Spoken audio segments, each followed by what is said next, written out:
देश में साल 2024 में लोकसभा चुनाव है। सभी पार्टियां अपने संग पढ़े लिखे लोगों को जोड़ने में जुटी है। राजनीतिक रणनीतिकार प्रशांत किशोर के संगठन जन सुराज में रविवार को 12 रिटायर्ड आईपीएस अधिकारी शामिल हुए हैं। ये सभी बिहार के मूल निवासी हैं। हालांकि परोक्ष रूप से ये पीके से पहले से जुड़े थे, लेकिन अब उनकी भागीदारी प्रत्यक्ष होगी। पटना की पाटलिपुत्र कॉलोनी स्थित जन सुराज के मुख्यालय में रविवार को आयोजित मिलन समारोह में स्वतंत्रता सेनानी और गांधीवादी नेता लक्ष्मण देव सिंह ने सभी सेवानिवृत्त अधिकारियों को शॉल ओढ़ाकर और बुके देकर जन सुराज परिवार में शामिल कराया।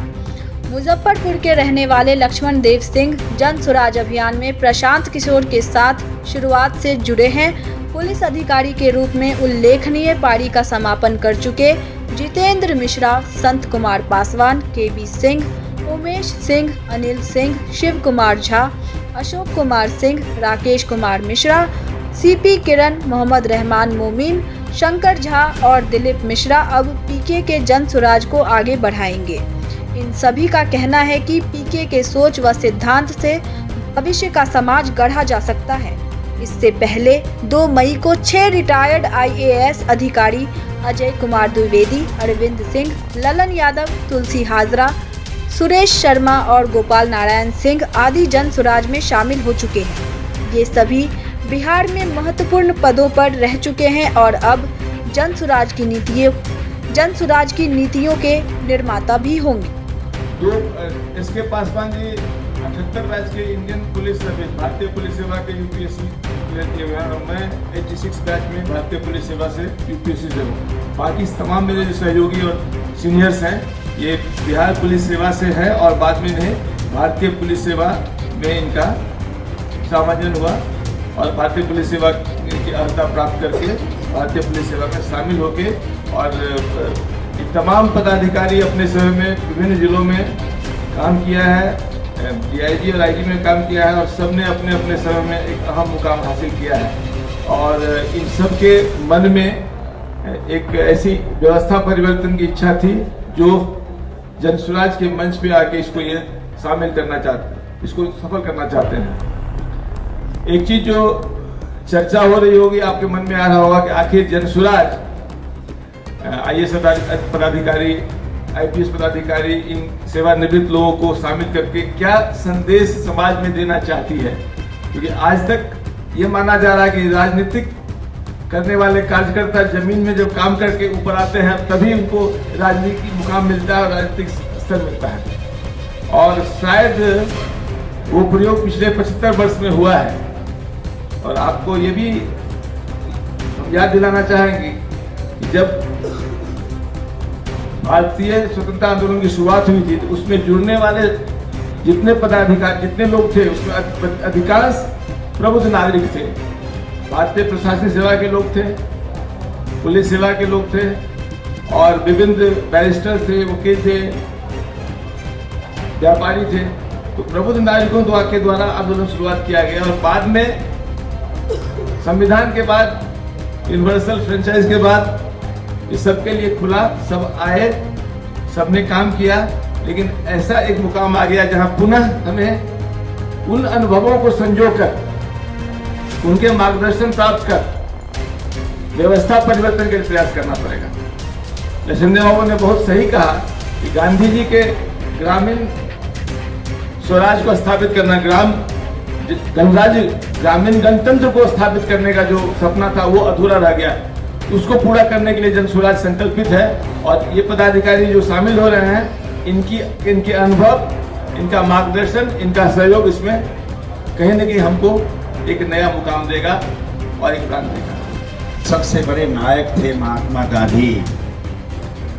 उन्होंने आज़ादी के साथ ही ये घोषणा की थी कि भारत की आज़ादी का असल मकसद तब पूरा होगा जब भारत के 7 लाख गांवों का ग्राम गणतंत्र बनेगा और सारे सूत्र संचालन गांव के हाथ में आएंगे। ये काम तो पूरा नहीं हुआ। महात्मा गांधी यह भी मानते थे कि हमको एक ऐसी शासन व्यवस्था बनानी है जिस शासन व्यवस्था में गांव मजबूत होगा, सरकार उससे कम मजबूत होगी, उससे कमजोर होगी। यानी ऐसी सरकार जिससे हमेशा हमारा समाज मजबूत होगा, ये कल्पना महात्मा गांधी की थी। ग्राम गणराज्य की दिशा में कोशिश करने के लिए बहुत सारे प्रयत्न हुए।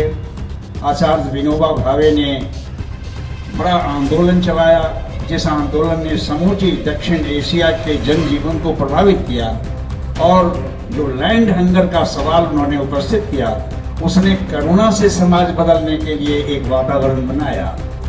फिर इसके बाद डॉक्टर लोहिया इस देश के एक बड़े समाजवादी चिंतक और नेता थे। उन्होंने चौखम्मा राज की बात करी। फिर जयप्रकाश नारायण ने संपूर्ण क्रांति के लिए जनता सरकार बनाने की बात की। लेकिन वो काम आज जहां है वो फलदायक नहीं बना, ऐसा सब लोग महसूस करते हैं। इस काम को आगे बढ़ाने की एक महत्वपूर्ण कड़ी है, जिसमें आप सबका सहयोग और यहाँ जो आज बड़े पुलिस पदाधिकारी शामिल हो रहे हैं, उसको एक ग्रेटर प्रोस्पेक्ट देने के लिए, एक व्यापक आयाम प्रदान करने के लिए बहुत मददगार होंगे। आज इस आंदोलन के साथ बहुत सारे लोग जुड़ रहे हैं। मेरा नाम संत कुमार पासवान है और मैं वैशाली जिले के महनार का रहने वाला हूँ। मेरा गांव बिशनपुर है।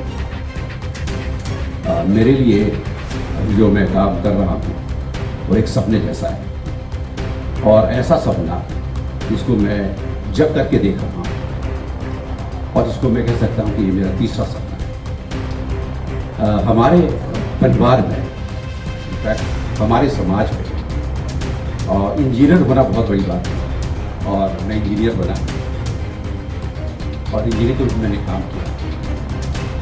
इंजीनियर का काम बहुत अलग तरह का होता है, निर्माण का काम होता है, और जो कुछ भी हम पढ़ते हैं वो इमेजिनरी चीज़ें होती हैं, उसको हम कार्य रूप में परिणत करते हैं, और बहुत सेटिस्फाइंग काम करता है। उसके बाद यूपीएससी में 1978 में मैंने परीक्षा दी और भारतीय पुलिस सेवा के लिए मेरा चयन हुआ, और मैंने अपना जो प्रेफरेंस दिया था स्टेट का, वो बिहार का ही दिया, क्योंकि बिहार में काम करना बहुत सौभाग्य की बात थी। जहाँ मैंने जन्म लिया, जिन लोगों के बीच में से मैंने शिक्षा ग्रहण की। लेकिन उसके बाद भी मध्य प्रदेश और छत्तीसगढ़, ये दोनों बहुत ही अच्छे राज्य हैं, अभी भी बहुत अच्छे राज्य हैं, बहुत वेल एडमिनिस्ट्रेड हैं, बहुत वेल पुलिस राज्य हैं। वहाँ पर मैंने अपना दूसरा सपना जिया, देखा, और वो भी मेरे लिए बहुत सेटिस्फाइंग था। लोगों के बीच में जाना, और पुलिस का काम मैं समझता हूँ कि बहुत ही महत्वपूर्ण और बहुत ही पवित्र कार्य है। हम लोगों की जान की, माल की रक्षा करते हैं, उनकी इज्जत की रक्षा करते हैं, जो मूलभूत जो हमारे अधिकार हैं, जो फंडामेंटल राइट्स हैं, उसको एंजॉय करने के लिए हम एक माहौल तैयार करते हैं। 80 बैच का डीएसपी हूँ, फिर 2002 बैच का आईपीएस हूँ, विभिन्न जगहों पर डीएसपी और एसपी के रूप में काम कर चुका हूँ। डीआईजी के रूप में बेतिया, मुजफ्फरपुर, पीएमपी वगैरह में रहते हुए मैं 2019 में सेवानिवृत्त हुआ। तुम्हें बस मौत की चिंता, अहम तो देश है बच्चों। तुम्हें बस मौत की चिंता, अहम तो देश है बच्चों। मिलेगा वक्त तो देखेंगे हम तेरे मसाइल भी, अभी मसला सियासत का जरा दरपेश है बच्चों। यही हालत अभी अपने यहाँ की सियासत का है। लोगों को किसी और उलझन में, किसी और सपनों में डालकर आज की जो सियासत हो रही है, उसका यह तजुर्बा हुआ है कि आजकल नेतागिरी के नाम पर, राजनीति के नाम पर लोग सिर्फ व्यंग करते हैं। राजनीति, पॉलिटिक्स मतलब सच्चाई, पॉलिटिक्स मतलब करप्शन।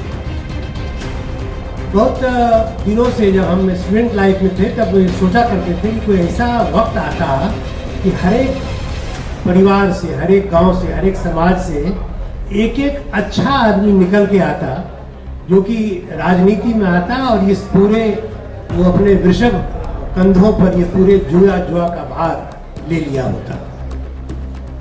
हम चुनते हैं, उन्हीं लोगों को चुनते हैं जो हैकनीड वे में चले आ रहे हैं, किसी का खानदानी राजनीति किसी की चल रही है, कोई दल विशेष बना करके अपनी खाती समझकर राजनीति कर रहा है।